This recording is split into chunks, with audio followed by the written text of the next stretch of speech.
So we are discussing classification of elements, two important topics of this unit, that is ionization enthalpy and electron gain enthalpy. So let us first discuss ionization enthalpy.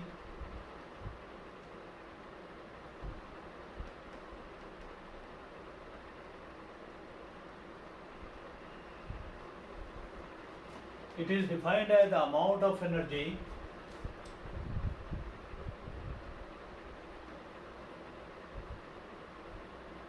required to remove the most loosely bound electron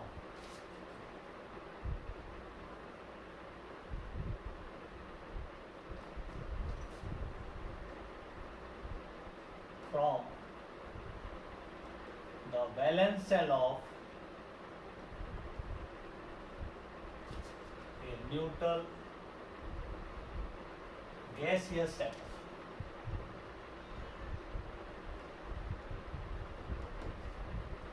It can be demonstrated by writing M for this gaseous atom, giving its first ionization energy, that is E1.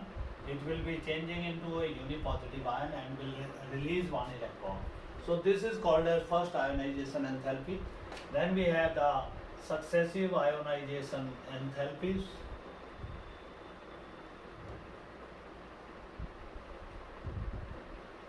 We come to the second ionization enthalpy. Now it is the amount of energy required to remove the most loosely bound electron from unipositive gaseous ion. The energy or potential needed to dislodge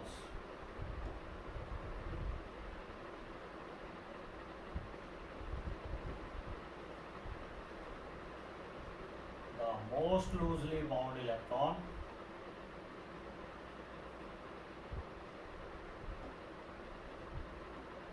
from unipositive gaseous ion. This is our unipositive gaseous ion. We are giving second ionization energy to it. It will be changing into a bipositive ion and electron is released. This is called as second ionization energy. Then we have third ionization energy. Now definition is very much clear to you.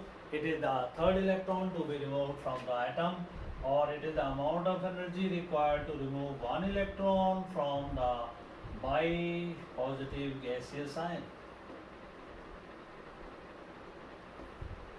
And it has been observed that E3 is always greater than E2, which is greater than E1. So ionization enthalpy, third ionization enthalpy is always greater than second ionization enthalpy, which is greater than first ionization enthalpy. The reason for this is that after the loss of one electron, the effective nuclear force per electron on the unipositive ion that increases. Therefore, the hold on the electron that becomes stronger. So we require more energy to remove one more electron from a unipositive ion. Similarly, in case of the dipositive ion, effective nuclear force has further increased because two electron has been lost by that neutral gaseous atom and changed into bipositive ion. So now this energy will be still higher as compared to first and second ionization energy. So this all happens due to increase in effective nuclear force.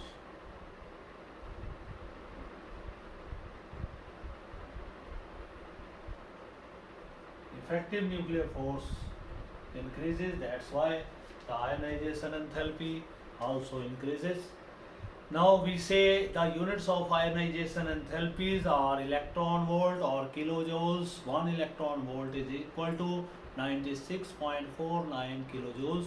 So this conversion can also be done. If value is given in electron volt, it can be changed into kilojoule and vice versa. Then we come to the factors affecting ionization enthalpy.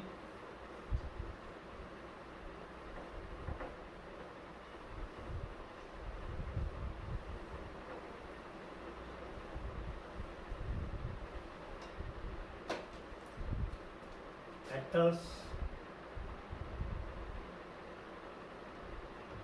affecting ionization enthalpy.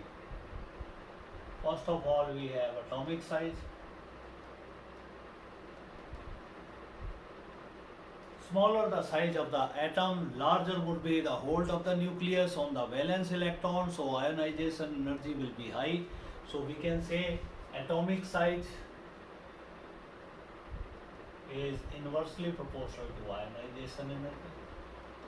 Larger the size, lesser is the ionization energy. Smaller the size, more is the ionization energy. When we move top to bottom in a group,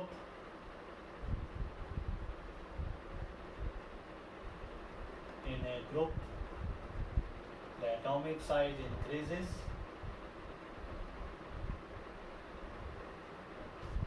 So hold of the nucleus on valence electron decreases. So ionization energy also decreases.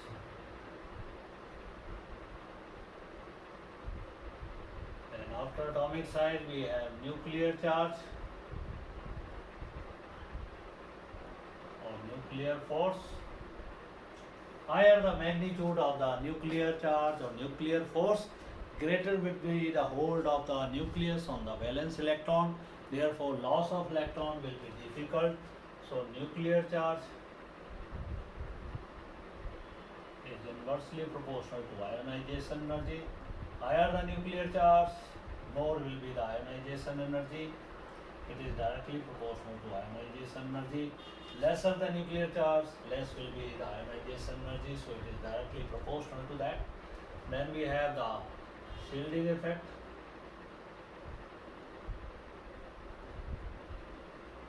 Or screening effect.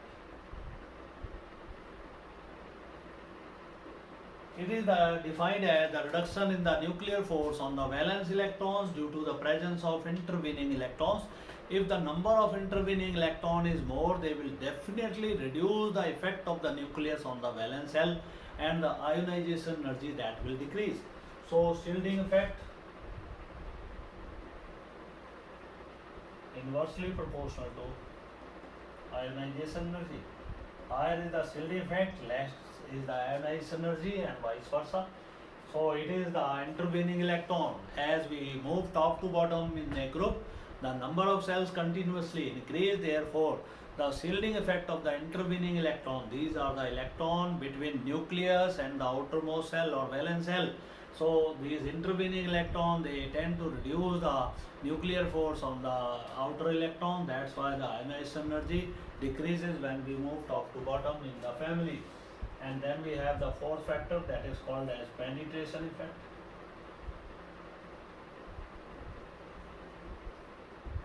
The orbital from which electron is to be removed, if it is deeply penetrated in the atom, then we require more energy, we have to work more, so ionization energy will increase.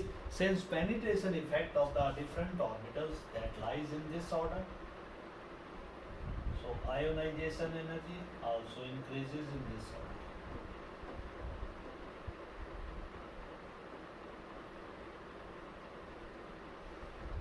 Now let us compare the first ionization energy.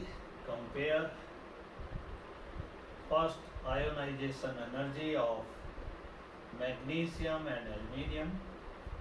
What we see in magnesium, we have atomic number 12, configuration is neon, then we have 3s2. In case of aluminium, atomic number is one more, it is 13. We have the configuration neon 3s2, 3p1. Now last electron of aluminium lies in 3p subcell, while that of magnesium lies in 3s subcell. Since S subcell is deeply penetrated as compared to p cell, so aluminium has less ionization energy than magnesium. First ionization energy of aluminium is less. It is more. So this is on the basis of penetration effect. Then we have fifth factor, that is called as electronic configuration. As we know that half filled or completely filled subcells, they are associated with extra stability. It means the species which are having half filled P subcell, D subcell or F subcell, they possess more energy because they are more stable, so they require more energy to be disturbed to lose electron. Similarly, the noble gases which have completely filled octet, therefore they also require very high energy for the removal of their electrons. So half filled and completely filled subcells possess extra stability. So ionization energy will be high in such case. For example, we have nitrogen and phosphorus. Both of these elements, they have half filled P subcell, therefore they require more energy for removal of electrons. They have half filled P subcell.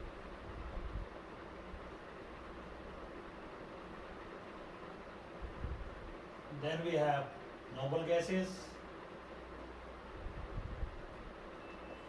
They have completely filled valence shell.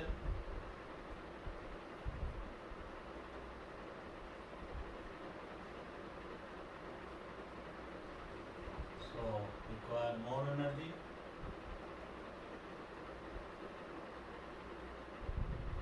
For rejection of electron.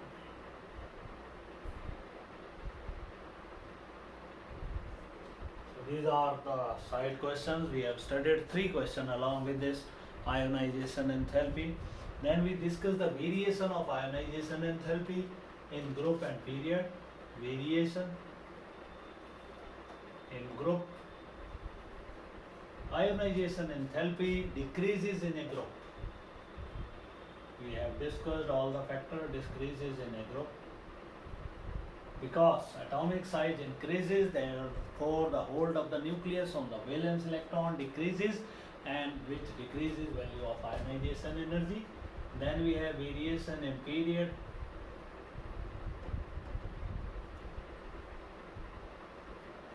As we move left to right in the periodic table, the atomic size continuously decreases.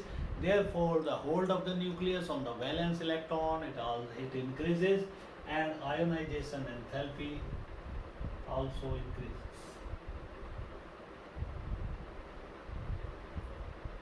Due to increase in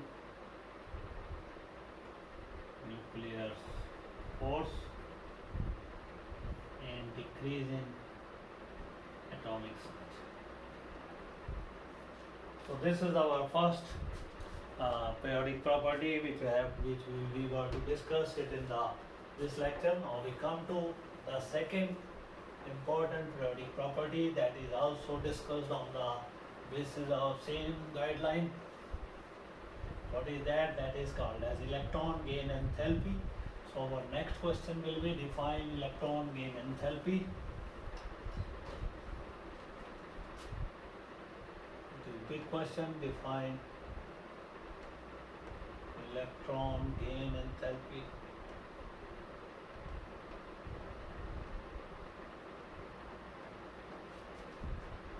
Discuss successive electron gain enthalpies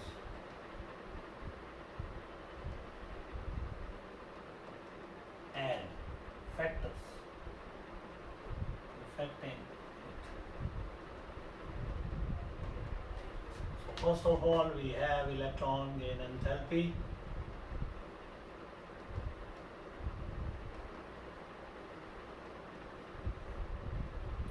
It is the amount of energy released when one electron is added to a neutral gaseous atom. The amount of energy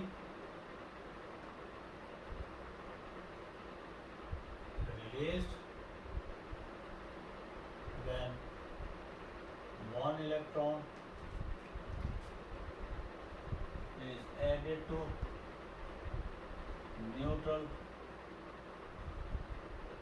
gaseous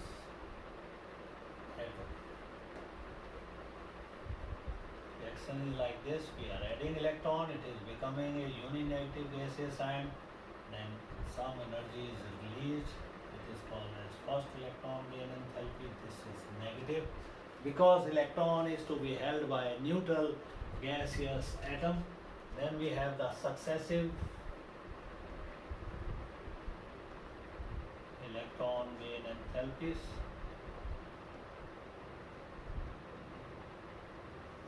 They are number one, that is second electron gain enthalpy.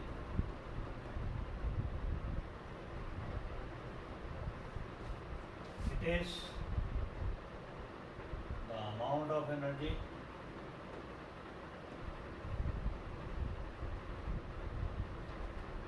absorbed when one electron is added to a uni-negative gaseous anion.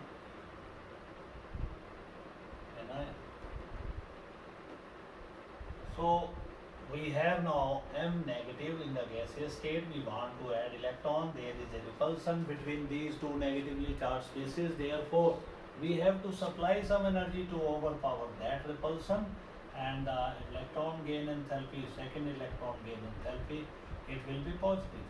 Similarly, we come for the third electron gain enthalpy. It is the energy required to add one electron to a bi-negative gaseous ion. Delta EgH3 will be also positive.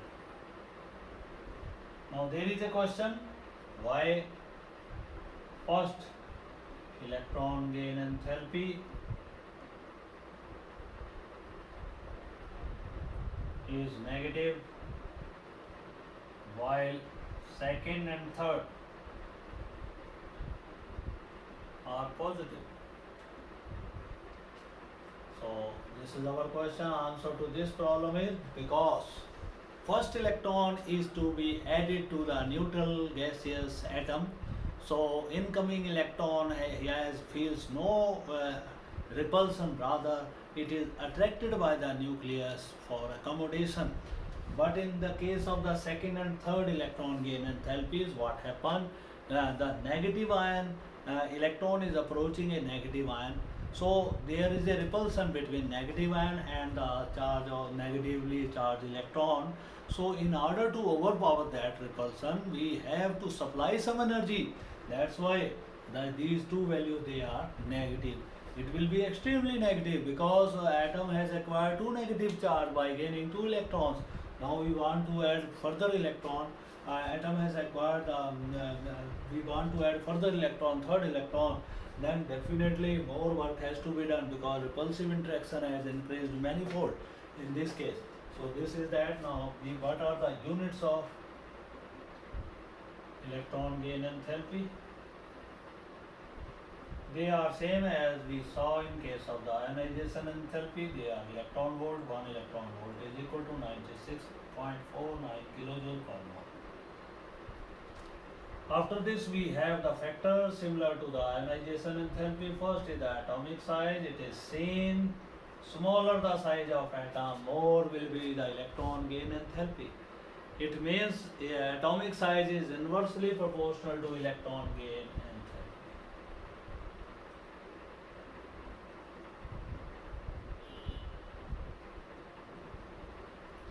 Smaller the size of atom, high is the electron gain enthalpy. Larger the size of atom, lesser will be the electron gain enthalpy. Then we have the second factor, that is nuclear force. Higher the magnitude of the nuclear force on the valence shell, easier would be the acceptance of electron by the atom. So in this case, we have to assume that if nuclear force is more, as it is increasing when we are moving left to right in the period, the effective nuclear force increases, therefore ionization energy, that will electron gain enthalpy, that will also increase. So it is directly proportional to electron affinity or electron gain enthalpy.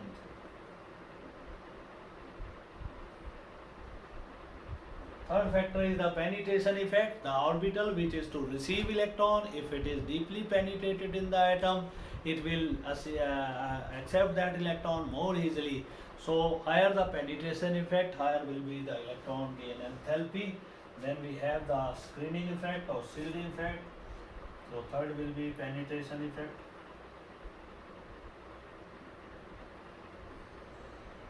And fourth factor will be shielding effect. Higher the magnitude of the shielding effect, lesser will be the electron gain enthalpy, because hold of the nucleus on the valence shell where electron has to come, that decreases. Then we have electronic configuration, same reason is there. As we know, half filled and completely filled subcells, they possess extra stability. Therefore, in such cases, we require more energy for the ejection of electrons. Electronic configuration, if the atoms from where to electron to be added, if they are having half filled or completely filled subcells, then we have to work more for the addition of electron in the negative ion. Or we can say stable configuration have a very low electron gain enthalpy, or they almost sometimes have zero electron gain enthalpy, as in case of the noble gases, they have almost zero electron gain enthalpy. Then we discuss the variation of this in the group and in period. When we will move in a group from top to bottom, the atomic size continuously increases, therefore electron affinity or electron gain enthalpy decreases in a group top to bottom. Then we come to in period, the atomic size decreases, so electron gain enthalpy increases.